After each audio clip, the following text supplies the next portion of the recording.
하나님께 주시는 말씀 로마서 12장 3절서부터 11절 말씀입니다. 로마서 12장 3절서부터 11절 말씀 우리 한 절씩 교독하고 나가도록 하겠습니다.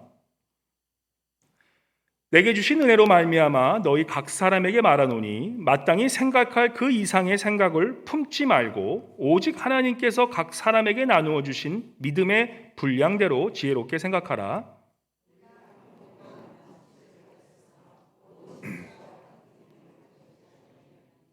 이와 같이 우리 많은 사람이 그리스도 안에서 한 몸이 되어 서로 지체가 되었느니라.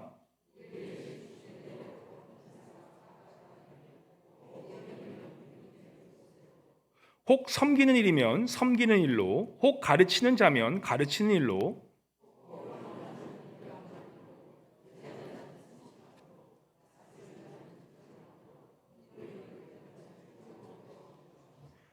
사랑에는 거짓이 없나니 악을 미워하고 선에 속하라.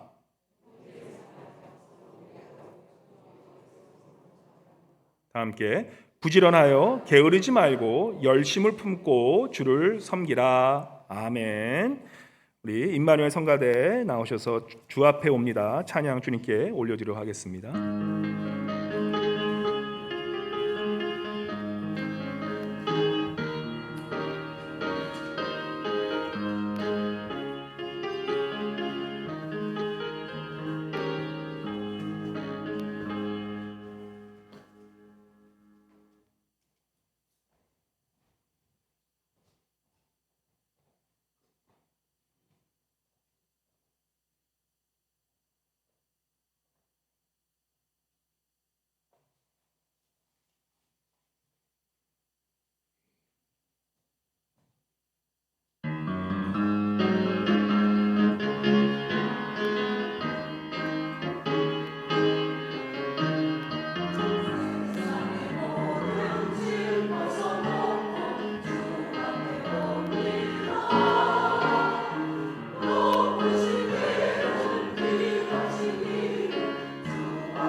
주님께 다시 한번 큰 영광의 박수 올려드리겠습니다. 감사합니다.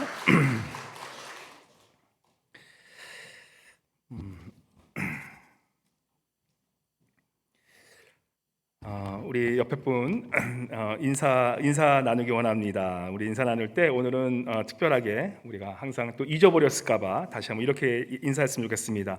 옆에 보시면서 두 손 펴시고 당신은 하나님이 지으신 최고의 걸작품이십니다라고 우리 함께 함께 축복했으면 좋겠습니다.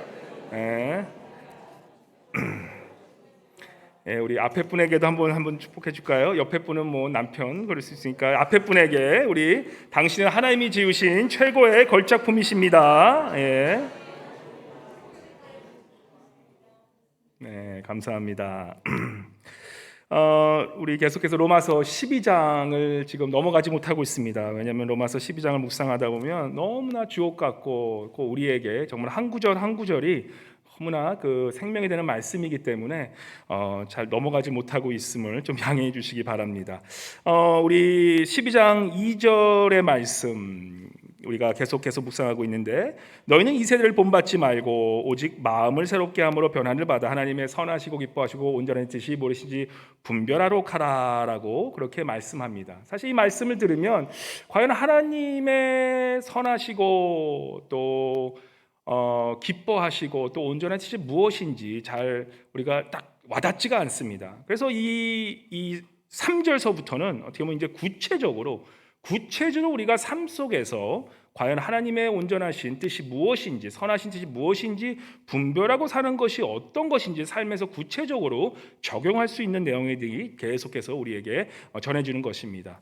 이 고린도후서와 로마서는요, 어떻게 보면 같이 읽으면 참 좋습니다. 저희가 새벽기도 때 같이 읽고 있는데, 왜냐하면 이 고린도후서와 로마서의 이 뒷배경이 비슷하기 때문에요. 3차 선교 여행을 끝나면서 그 3차 여행, 선교 여행의 뒷배경으로 쓰여진 그 내용이 바로 이 고린도후서와 로마서 교회이기 때문에 로마서이기 때문에 우리가 이 고린도 전후서, 로마서는 어떻게 보면은 함께 읽음으로써 우리가 이 말씀을 더욱더 깊이 이해하는 데 도움이 많이 됩니다.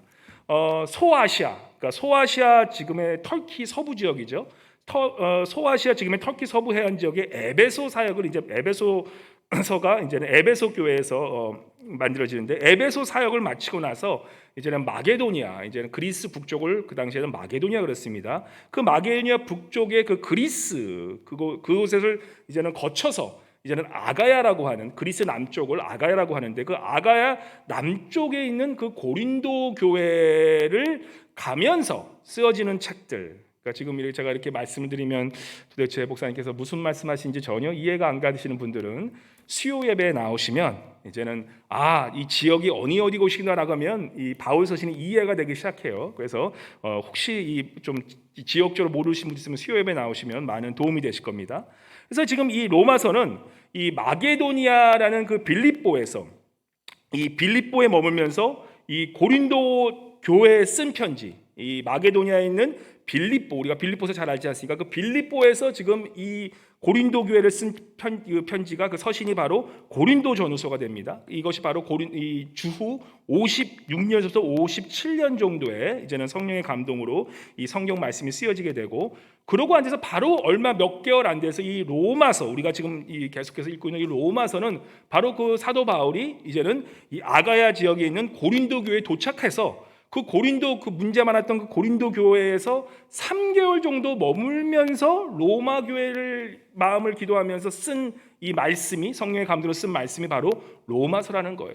그래서 이 로마서는 고린도에 머물면서 쓰여진 이 말씀이기 때문에 사실 이 고린도 교회에 있었던 그 상황을 이해하면 로마서가 왜 이런 식으로 쓰여지는지를 우리가 더욱더 잘 이해하게 된다는 것입니다.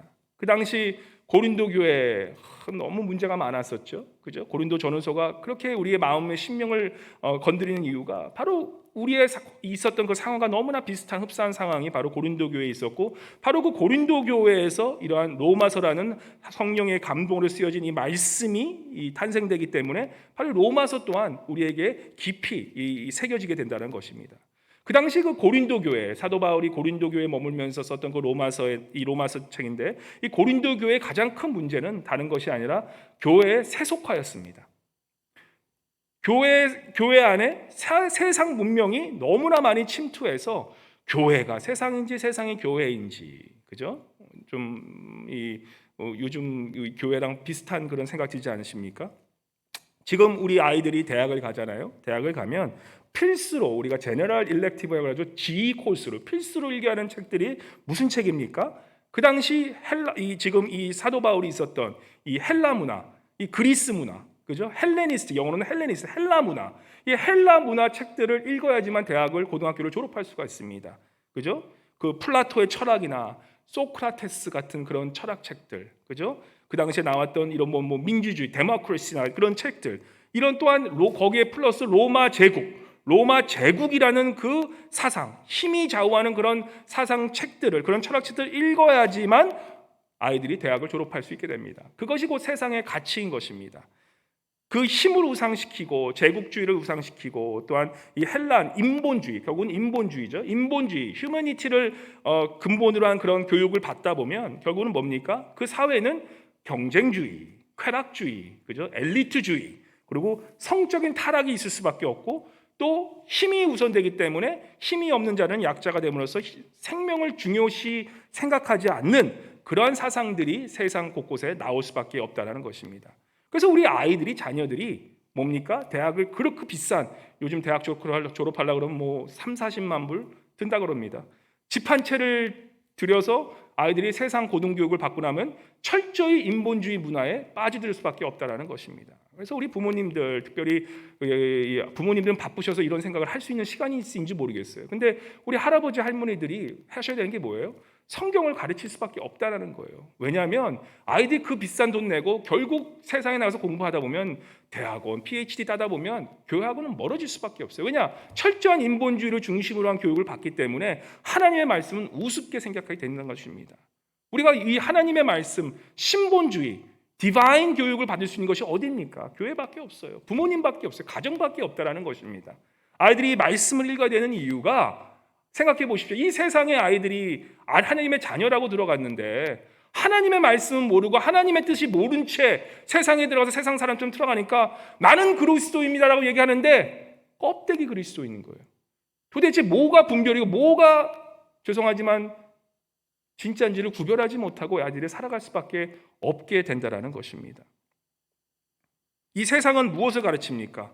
특별히 이 서구 문화, 자본주의는 철저한 개인주의를 깊이 바탕으로 한 이런 경쟁 구도에 있기 때문에 결국은 양육, 강식, 힘인 자가 힘없는 자를 다스리는 그런 세계에 살고 있다는 것입니다.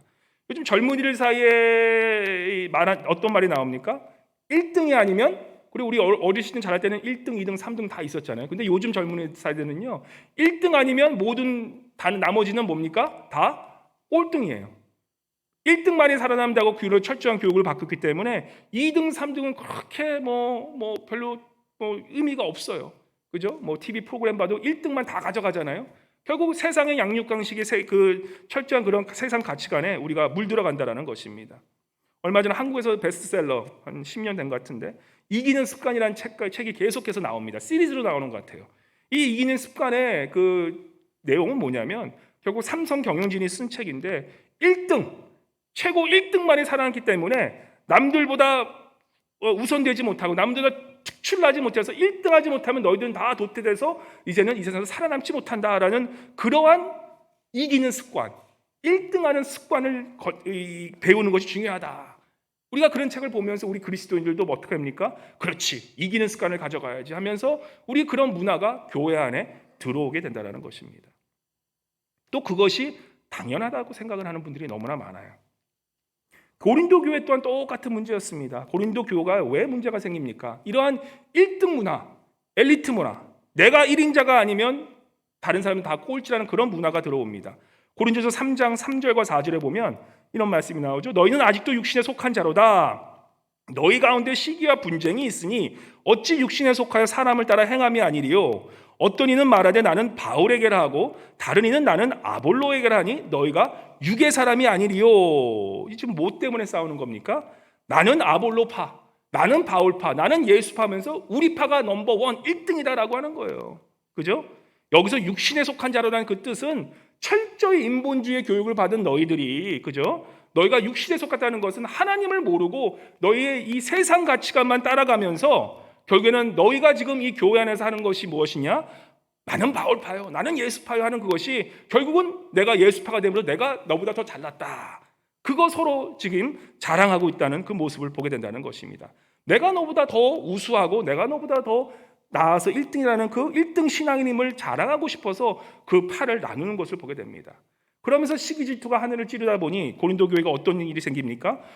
갈라디아서 4장 14절에 보면 사도 바울이 이런 고백을 해요. 내 약한 시력, 그 당시에 안경이 있었겠습니까? 그 당시에는 약한 시력이면 볼 수가 없는 거기 때문에 굉장히 그런 핸디캡 중에 핸디캡입니다.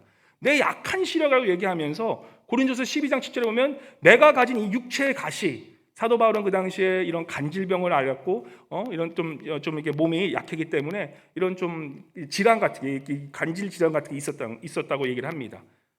왜 그런 얘기를 합니까? 당시 고린도 교회 성도들이 나는 바울파요, 나는 아볼로파요. 아마 아볼로파나 예수파에 있는 사람들이 사도 바울을 아마 흠을 잡으면서 욕을 했던 것 같습니다. 그 당시에 그 말씀을 보면 그 사도 바울을 비난하면서 썼던 그 단어가 엑수데네모노스라는 단어가 나오는데, 이 단어의 뜻은 뭐냐면 이 뭐 시원치 않다라는 단어라고 한국말로 번역이 되는데, 이 진짜 뜻은 멸시하다라는 뜻이에요. 사도 바울을 멸시했다라고 그렇게 얘기를 합니다. 그죠? 그 당시 그렇게 화려한 외모, 겉모습, 보이는 것을 최고로 생각하는 고린도 그 당시의 그 헬라 문화, 지금 문화랑 똑같죠? 보이는 게 최고 아닙니까? 그 헬라 철학에 그렇게 달콤한 헬라 철학에 귀를 기울이는 그 헬라인들이, 사도 바울은 어떻게 생겼었냐면, 이 사도 바울을 설명하는 그런 또 이 외경에 보면은 사도 바울은 키도 엄청 작고, 또 이 유대인 그냥 티피컬한 유대인처럼 코가 메부리꼬에다가 눈은 축 처졌는데 거기다가 또 대머리였다고 그럽니다. 그러면서 또 키도 엄청 작았고, 또 다리가 이렇게 완전히 이렇게 휘어가지고 정말 보기에는 너무나 이 형편없는, 우리가 세상 말로 정말 이 보면은 뭐 저런 사람 얘기하는 거 뭐 들어야 되나, 그런 정도의 그런 이 모습이라 했다는 거예요. 그러니까 어떤 귀중한 얘기를 하더라도 그 사람의 겉모습을 보니까 사도 바울은 저 사람은 사도로서 인정을 받을 수가 없어, 저 사람은 사도의 기질이 안 돼라고 하면서 사람들이 사도 바울을 욕하기 시작했던 것입니다. 사도 바울의 그런 말씀이나 하나님이 주신 건 말씀이 아니라 겉모습을 보면서 그런 기교 없는 말씀을 통하면서 사람을 평가절하하는, 그러면서 사도로서 부족한 자격이다라고 하면서 고린도 교회에서 사도 바울이 오기를 꺼려했다라는 것입니다.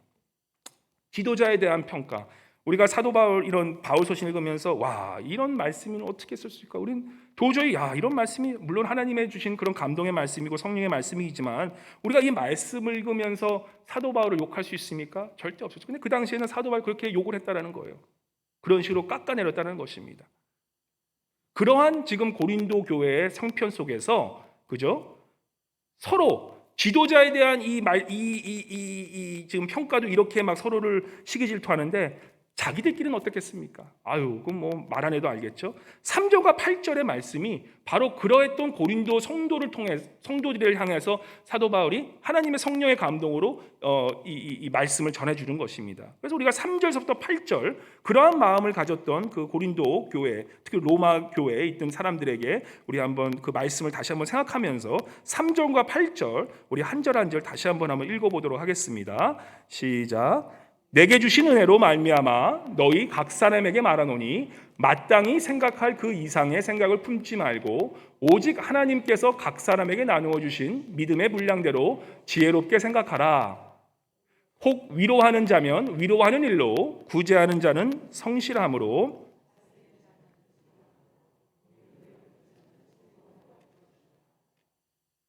다음, 혹 위로하는 자면 위로하는 일로, 구제하는 자는 성실함으로, 다스리는 자는 부지런함으로, 긍휼을 베푸는 자는 즐거움으로 할 것이니라. 이렇게 지금 권면하고 있다는 것입니다. 2절의 말씀을 보면요, 하나님의 선하시고 기뻐하시고 온전한 뜻이 무엇인지 분별하도록 하라라는 그런 얘기가 나오죠. 이 분별하라는 뜻이 뭐냐면 이 헬라어로 도끼마저라는 뜻입니다. 잘 들으면 도끼로 맞어라는 그런 뜻이 될 수 있는데, 도끼마저인데 도끼마저예요. 도끼마저. 이 도끼마저라는 뜻이 뭐냐면 영어로는 정확히 나와 있어요. Test and approve. 뭐냐면 살아놓고 그것을 시험하고 입증하라는 얘기입니다. 증명해보라는 것입니다. 그것이 이 분별하라는 뜻이에요. 그러니까 이 분별하라는 뜻이 뭐냐면 우리가 삶으로 살아가면서 정말 이것이 진짜인지 시험해보고 이것을 것이 아니라 과연 이 하나님의 뜻이 진짜이고 그걸 시험하고 이것이 진짜 하나님의 뜻인지를 우리가 깨달을 수 있도록 삶으로 입증해라라는 그 뜻이 바로 분별하고 살아라라는 것이에요. 그러니까 우리의 분별하는 뜻은 하나님의 뜻이 무엇인지를 우리가 삶으로 나타내는 삶, 그것이 분별하는 삶이라는 것입니다. 3절에 보면은 이 2절에 보면은 무엇인지 하나님의 온전한 뜻이 무엇이 분별하라고 하고 나서 3절에 보시면 이런 말씀이 나옵니다. 오직 하나님께서 각 사람에 나누어 주시는 믿음의 분량대로 지혜롭게 생각하라. 그죠? 지혜롭게 생각하라 그래요. 지혜가 무엇입니까? 지혜란 것은 어떻게 보면 비교하면서 나오는 거예요. 서로 비교하면 내가 많은 지식을 가지고 딱딱 이것이 무엇인지 비교하면서 그 비교해서 어느 것이 좋은지를 아는 것이 그것이 결국 지혜로운 자의 선택 아닙니까? 결국 이 지혜롭게 생각하는 것은 비교하면서 무엇이 좋은지를 이렇게 알면서 많은 지식들을 연결해서 그것을 딱 비교한 후에 그것이 이게 좋구나라고 비교하는 것이 바로 그게 지혜인데, 희한한 말씀이 있어요. 지혜롭게 생각하라 그러는데 3절 바로 그 분별하는 그 말씀 후에 내게 주신 은혜로 말미암아 너희 각 사람에게 말하노니 마땅히 뭐라 그럽니까? 생각할 그 이상의 생각을 품지 말고. 이게 도대체 무슨 말씀입니까? 지혜로운 자는 생각을 해야 되는데 뭐라고 그러냐면 생각할 그 이상의 생각을 품지 말라라는 것입니다. 결국 무슨 말입니까? 너희들이 세상에서 생각하는 저 많은 생각들, 많은 비교의식들, 그죠? 그래서 서로를 판단하고 서로를 정죄하는 그런 일들, 그런 생각들을 그 이상의 생각을 품지 말아라 라고 얘기를 하는 거예요. 분별하는 뜻은 무엇입니까? 결국에는 세상의 가치관으로 생각하지 말고 결국에는 지혜롭게 생각하라. 하나님의 뜻이 무엇인지를 너희가 분별하고 살아. 삶으로 너희들이 하나님의 뜻을 살아내라라는 그 말씀인 것입니다. 세상 사람처럼 똑같이 살지 말고 너희가 생각까지도 너희가 분별하면서 그 생각 이상을 품지 말고 살아라라고 그렇게 우리에게 지금 권면하고 있다는 것입니다.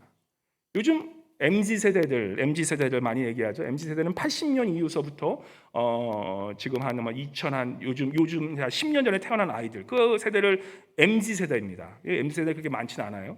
근데 MZ세대를 왜 기성세대와 이렇게 섞이는 걸 싫어하는 이유가 뭔지 아십니까? 이 섞이기 싫어서 나온 그 유행어가 뭔지 아십니까? 사실은 그 유행어가 꼰대란 말 알죠? 이 꼰대란 말이 왜 나왔나 잘 보면요. 이 MZ세대들이, 젊은 세대들이 어른들은 자꾸 자기 얘기하면서 자꾸 비교하거든. 내 세대 때는 이랬대, 내 때는 이랬대 이러면서 계속 비교의식 속에 아이들을 갇혀놓습니다. 그러니까 아이들이 들으면 기분 나쁜 거예요. 아니 나는 나일 뿐인데 왜 자꾸 여기에 비교하고 왜 자기들 세대에 비교하고. 그래서 결국 아주 쉽게 그냥 한마디로 에이 꼰대 그리고 그냥 가버리는 거예요. 그죠? 결국 뭡니까? 젊은 세대들은 비교의식을 이제는 피시라니까 비교하기 싫다고 그냥 꼰대라고 얘기해놓고 그냥 피하는 거예요. 근데 우리 MZ세대 많지는 않지만 우리 기억해야 되는 게 MZ세대들도 꼭 그렇게 피한다고 해서 이 비교의식을 피한다고 해서 내가 그 비교에서 자유로워지는 아니에요. 그냥 눈 감고 있는 것뿐이지 그 비교의식은 늘 내 안에 자리 잡고 있다는 것입니다. 더 쉽게 말씀드리면 도대체 목사님이 MZ세대가 뭐고 꼰대가 뭐고 이런 생각하시는 분들 쉽게 말씀드리면 이런 거예요. 우리 한국 분들 비즈니스 잘 하시잖아요. 비즈니스 잘하면 왜 비즈니스 잘합니까? 비교 능력이 아주 좋으셔서 그래요. 비교의식이 철저하십니다. 딱 보면 탁탁탁 나와요. 이게 똥인지 된장인지 딱 구별해요. 그죠? 이게 똥을 밟았는데 똥인지 된장인지 모르고 또 똥을 밟는 사람도 우리 그 사람 뭐라 그럽니까? 아이고 답답이, 아이고 저 답답이, 그죠? 근데 우리 한국 분들은 거의 대단하신 분들인 게 하여튼 그래서 미국까지 오시지 않습니까? 한국하고 미국 딱 비교하니까 미국이 좋거든. 미국 오시는 거야, 그죠? 딱 비교가 딱 되시는 거예요, 그죠? 그러한 비교 의식, 그죠? 그러한 비교 의식이 이제는 교회에 들어오면 뻔하지 않습니까? 그죠? 뭐가 좋고 뭐가 나쁜 거 딱 구별되는 분들이 들어오시니까 딱 보면 딱 아는 거예요, 그죠? 그렇지만 그게 문제가 뭡니까?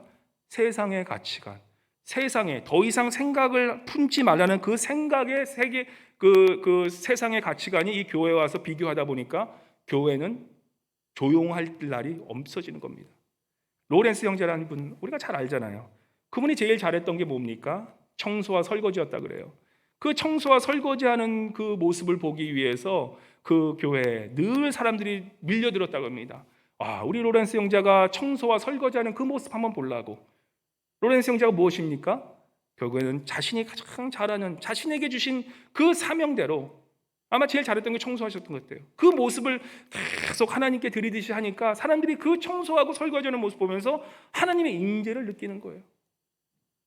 내 은사대로 비교하지 않고, 그죠? 섬기고 또 그 섬김을 통해서 내가 하는 그 일을 통해서 뭐예요? 분별하면서 내 삶으로 입증하는 그 삶, 그것이 바로 하나님의 뜻, 하나님의 선하시고 기뻐하시고 온전한 뜻을 분별하는 삶, 설거지를 하더라도 하나님의 분별하는 그 삶을 살아갈 수 있다는 것이 바로 로렌스 형제님의 삶이었다는 것입니다. 고린도 교회가 늘 싸웠던 이유는 이 마음 안에 있었던 내가 1등이야, 내가 너보다는 잘해야지라는 그런 세상의 비교의식, 그러한 세속적인 생각에서 비롯된 것이 결국 교회에 침투했기 때문입니다. 그래서 우리가 하나님의 선한 뜻을 알기 위해서는 이 세상의 가치관 중에 두 가지 중에 하나, 결국은 질투, 비교의식에서 나오는 그 두 가지 감정이 있는데 그 심리 상태가 뭐냐면 첫 번째는 질투라는 감정입니다. 그리고 두 번째는 허영심이에요. 둘 다 세상이 주는 비교의식에서 나오는 그런 심리적 상태입니다. 우리 주변에 남 이야기 하시는 분들 많죠. 그냥 맘만 했다면 남 얘기예요. 이 남 얘기, 남의 그런 가십거리를 좋아하시는 분들은 사실 내 마음속에 그런 좀 심각한 질투심이 있다는 것을 알아두시기 바랍니다. 한 고등학교 동창회에 갔는데 한 자매가 있었다 그래요. 근데 그 자매가 고3 때까지는, 고2 때까지는 공부를 너무 잘했어요. 그래서 사람들이 늘 칭찬하고, 와, 쟤 너무 잘한다. 자기가 늘 이게 남보다 더 잘한다는 그러한 마음속에, 그러한 뭐 교만이면 교만이죠. 그런 마음속에 늘 살고 있었어요. 내가 정말 잘한다라는 그런 마음이 있었는데, 고등학교 3학년이 되자마자 아이들이 막 열심히 공부하고 또 여기서 막 열심히 공부하니까 자기가 아무리 공부를 해도 이 공부가 올라가질 않는 거예요. 점점 처지게 되는 거예요. 내가 아무리 노력을 해도 남보다 더 잘하지 못하고 내가 남보다 더 이 공부 잘한다는 것을 머리가 좋다는 것을 증명을 못하니까 그 사람이 그때부터 조금 바뀌기 시작했다 그래요. 그래서 그녀가 그 다음서부터 이 포커스했던 것은 내가 공부를 해봤자 어차피 안 되니까 그녀가 그 다음부터 포커스한 거는 공부 잘하는 애들, 그 애들 딱 얘기해가지고 제가 말이야 어떤데 제가 이런 짓을 했는데 남의 성과, 남의 그런 인성을 깎아내리는 그런 말들을 계속해서 했다라고 그럽니다. 이 자매는 결국은 뭡니까? 결국 비교의식 속에서 나오는 그런 질투라는 그 감정의 심리 속에 자기가 거기에 완전히 자기 자신을 내어준 거예요. 나중에 동창회를 갔는데 만나서도 그렇게 남 얘기를 하면서 남의 얘기를 하니까 어떻게 됩니까? 듣는 사람들도 피하게 되는 거예요. 자신의 비교의식 속에서 자신의 우월감이 없어지고 이제는 그런 것이 그녀에게도 극심한 좌절감, 스트레스로 소가리를 하면서 살게 되었다는 것입니다. 결국 질투라는 것이 자신의 삶을 완전히 잡아먹어버렸던 거예요. 이 질투를 쉽게 얘기하면 뭡니까? 결국에는 질투는 내 마음속에 있는 내 내면의 불확신 속에서 나오는 그 감정이 질투라는 감정이에요. 내가 상대방, 비교의식 속에서 내가 상대방 저 사람보다는 잘하고 싶은데 그러지 못하니까 어떻게 됩니까? 자꾸 질투가 나는 거예요. 그래서 질투감이 나면서 내 마음속에 나도 모르는 경쟁 구도를 만들어 버리는 거예요. 쟤랑 나랑 이렇게 비교하면서 어떻게 합니까? 우리 비교 잘하잖아요. 딱 보면서 내가 이 사람은 요만큼 잘하겠지. 그렇게 안 되면 내가 얘에 대해서 이런 나쁜 얘기를 하면 결국에는 내가 얘를 이길 수 있겠지라는 그런 마음속에서 결국은 내 마음속에 이미 쟤보다는 잘났다는 그런 승패를 내 마음속에 이미 결정하고 있다는 것입니다. 근데 이러한 이 질투심이 많으신 분들의 특징이 뭐냐면 자기보다 엄청 잘난 사람이나 엄청 못난 사람은 별로 그런 사람에 대한 얘기를 많이 안 해요. 나랑 비슷한 사람, 나랑 나이도 비슷하고 나랑 요거한테 좀 비슷하고 또 잘하는 것도 비슷한 그런 사람들만 정해서 그 질투심을 이제 끌어들이는 것입니다. 우리 어르신들 중에, 우리 권사님들 중에 뭐 젊은 사람들하고 질투심 느끼신 분 없어요. 다 나랑 연배가 비슷한 분, 내 옆에 있는 사람, 이런 분들하고 주로 질투심을 느껴요. 근데 이러한 교회가 하나 되어야 될 이 교회 안에서 내가 저 사람을 질투하면서 있으면 어떻게 되겠습니까? 또 그것이 정말 수단과 방법을 가리지 않고, 이게 나 혼자 하다 보면 안 되니까 결국에는 수단과 방법을 가리지 않고 계속해서 그 사람을 끌어들이기 위해서 여러 그런 어려움을 하게 되면 결국 이 고린도 교회 같은 그런 어려움에 봉착할 수밖에 없다라는 것입니다. 그래서 우리가 분별해야 되는 것은 무엇입니까? 혹시라도 내 안에, 혹시라도 내가 어렸을 때 자랐던 그런 비교의식 때문에, 나도 모르게 당한 그런 비교의식 때문에 내가 다른 사람을 질투하고 있지는 않은지, 내가 그 질투하는 감정 때문에 내가 다른 사람이 잘 되는 것을 막고 있지는 않은지를 우리가 늘 한번 내 마음을 보살피고 또 감사해야 된다는 것입니다. 그래서 내가 이 사람보다 더 잘하는 마음, 그런 마음이 있으시면 그 마음을 우리 주님께 내어드리시길 바랍니다. 우리 또 두 번째 생각하는 것이 무엇이냐면 이 비교에서 나오는 것 중에 두 가지는 뭐냐면 질투심. 질투심은 뭐예요? 내가 저 사람보다 더 잘하기 때문에 다른 사람을 자꾸 질투하면서 깎아내리는 거죠. 그 다른 반대가 뭐냐면 허영심이라는 거예요. 이 허영심도 비교의식인데 영어로는 vanity라고 그러죠. vanity라고 하는데 이 허영심은 이 다른 사람을 깎아내리는 것이 아니라 뭐예요? 나 자신을 더 다른 사람보다 뻥튀기해서 더 높아지게 함으로 내가 너보다 낫다라고 얘기하는 그것이 바로 허영심이라는 거예요. 예, 약간 껍데기가 나를 부풀리는 거예요. 이런 분 허영심이 가득한 분 만나면요, 절대 이런 분들은 남의 얘기 잘 들어주지 않습니다. 처음부터 끝까지 내 얘기만 하다가 내 얘기만 하면 좋을 텐데 어떻게 합니까?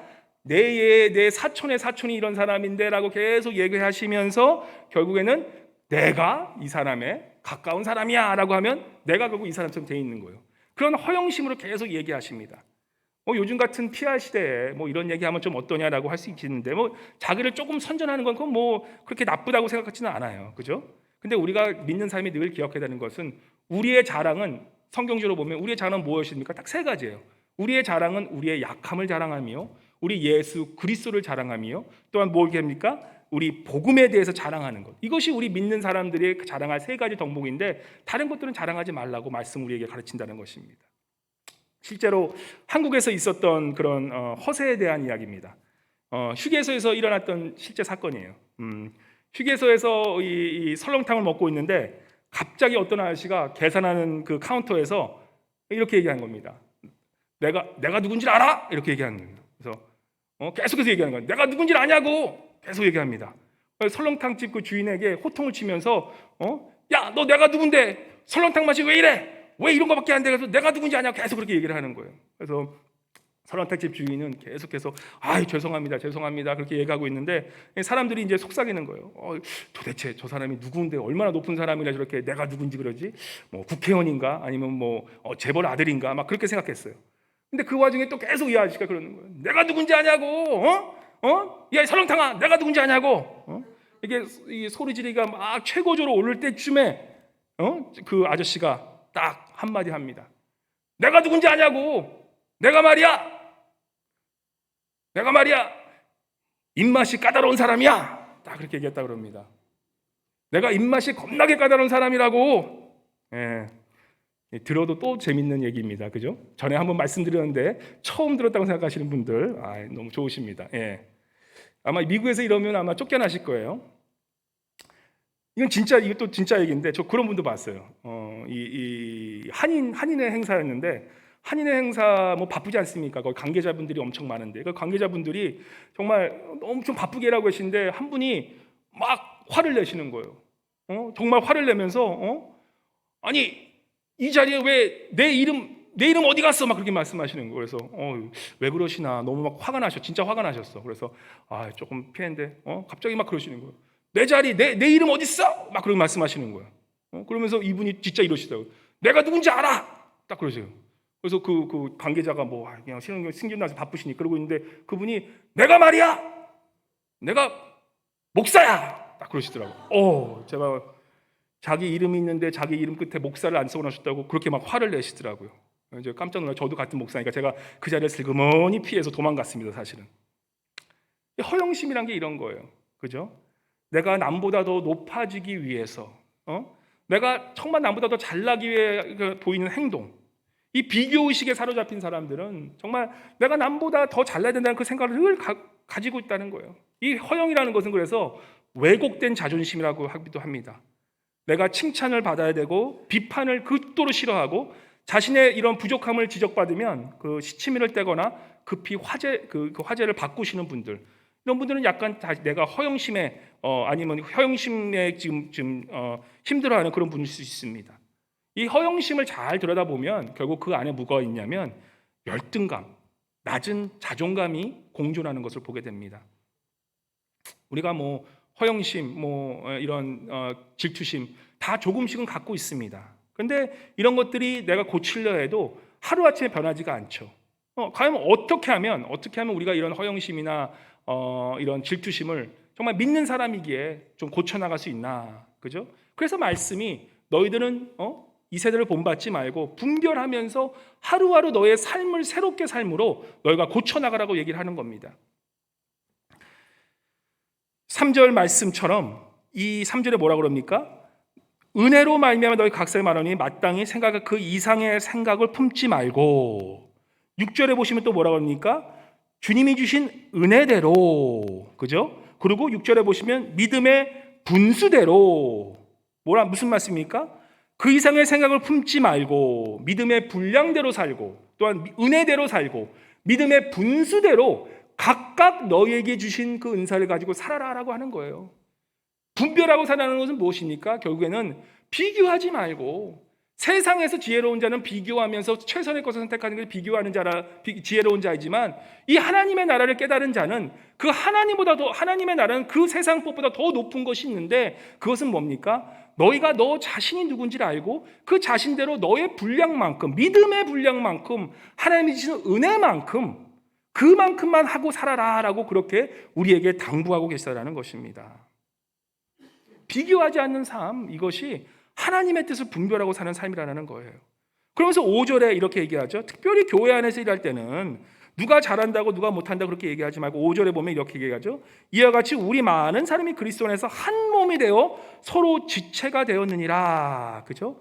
한 몸인 걸 깨달아서 서로 경쟁하는 것이 아니라, 우리가 서로 나보다 더 잘났다는 것이 아니라 우리가 한 몸을 이루는 것이 가장 중요하다는 것을 늘 깨닫고 살아라는 거예요. 성령 충만한 사람이 어떤 사람입니까? 한 몸을 이루게 하는 사람이에요. 성령을 받은 사람이 뭡니까? 새로운 사람이 뭡니까? 내가 그리스도 옛것은 지나갔고 새 것이 왔다는 그 뜻은, 우리가 이제는 내가 남보다 더 잘났다는 삶, 그런 비교식에 사는 삶이 아니라 이제는 그리스도와 연합하여 하나님과 연합하는 사람, 하나님과 내가 함께 연합하는 삶, 한 몸을 이루는 삶, 더 나아가서 형제와 형제, 자매와 자매 전하는 비교의식 때문에 더 잘하면 어떻게 하면 깎아내릴까 했던 그 자매와 더 행복하게 사는, 화합하며 사는 삶, 이것이 옛것이 지나갔으니 새 것이 온 바로 성령 충만한 삶의 삶이라는 것입니다. 그러면서 말씀해요. 12장 11절에 보면 말씀이 이어갑니다. 10절에 보시면 형제를 사랑하여 서로 우애하고 존경하기를 서로 먼저 하며 부지런하여 게으르지 말고 열심을 품고 누구를 섬기라고 그럽니까? 주를 섬기라. 주를 섬기라라고 그렇게 얘기해요. 비교하는 의식 속에서 허영심과 이런 질투심을 살지 말고 서로 사랑하면서 우애하고 존경하면서 부지런하면서 열심히 주를 품으라. 주를 섬기라라는 거예요. 사람 보지 말고 하나님을 보면서 섬기라라는 거예요. 한 TV 프로그램, 이 짝짓기 하는 TV 프로그램이었나 봐요. 근데 거기서 이런 얘기를 합니다. 그 여자가 한 명 나왔는데 자기가 찾고 싶은 사람은 누구냐라고 했는데, 자신은 이 프로그램 나와서 내 자존감이 좀 낮아서 나는 자존감이 높은 사람, 자신감 넘치는 사람을 만나고 싶어요라고 그렇게 얘기하는 걸 들었습니다. 이 자존감 낮은 사람이 자신감 많은 사람을 만나면 어떻게 될까요? 과연 자존감 낮은 사람이 자신감이 많아질까요? 아니죠. 더 아마 비참해질 겁니다. 그 성경 이야기가 누구의 얘기입니까? 우리가 잘 아는 사마리아 여인의 이야기예요. 그 사마리아 여인은 엄청 낮은 자존감에 살았었던 것 같아요. 엄청 낮은 자존감에 있으니까 어떻게 합니까? 새로운 남편을 만날 때마다 어떻게 합니까? 이 남편을 만남으로써 내 낮은 이 자존감, 내 이 비교의식도 살아가서 힘들었던 이런 것들이 다 이 남편을 치료받겠다라고 생각하면서 남편을 만나다 보니까 얼마나 만납니까? 5명의 남편을 만나게 됩니다. 그러고 나서 소문이 안 좋아지니까 어떻게 됩니까? 지금 땡볕에 사람들 피하는 거예요. 사람들 하도 비교하면서 툭툭 가니까 피하면서 이제 낮 12시 가장 더울 때 그 중동 그 사막 지역이 얼마나 덥겠습니까? 그 더운 지역에 그때 그 땡볕을 맞아가면서 물을 기울려고 오는 거예요. 그죠? 너무나 사람들에게 비교의식에 치이니까 더 이상은 이제 힘들어서 그 사람들 피해서 그 물을 캐러 온 것입니다. 근데 그 여가 바로 그 우물가에서 누구를 만납니까? 예수 그리스도를 만나죠. 근데 예수 그리스도를 그냥 만난 게 아니라 예수 그리스도를 인격적으로 만나게 돼요. 개인적으로 만나게 돼요. 인격적인 예수 그리스도를 만나게 돼요. 주님을 인격적으로 만난다는 뜻, 주님을 개인적으로 만난다는 말, 과연 이것이 무엇을 의미할까요? 제 아내의 우리 친척분, 이 사촌 대신 외삼촌 같은 분이세요. 지금 연세를 들어보니까 참 지난번 한국 나가서 너무나 밝으신 그런 외숙모십니다. 근데 그 외숙모께서 아직 연세가 한 56, 아주 젊으신 분이세요. 아주 젊으신 분인데, 근데 그분이 이제 암으로 갑자기 세상을 떠나셨습니다.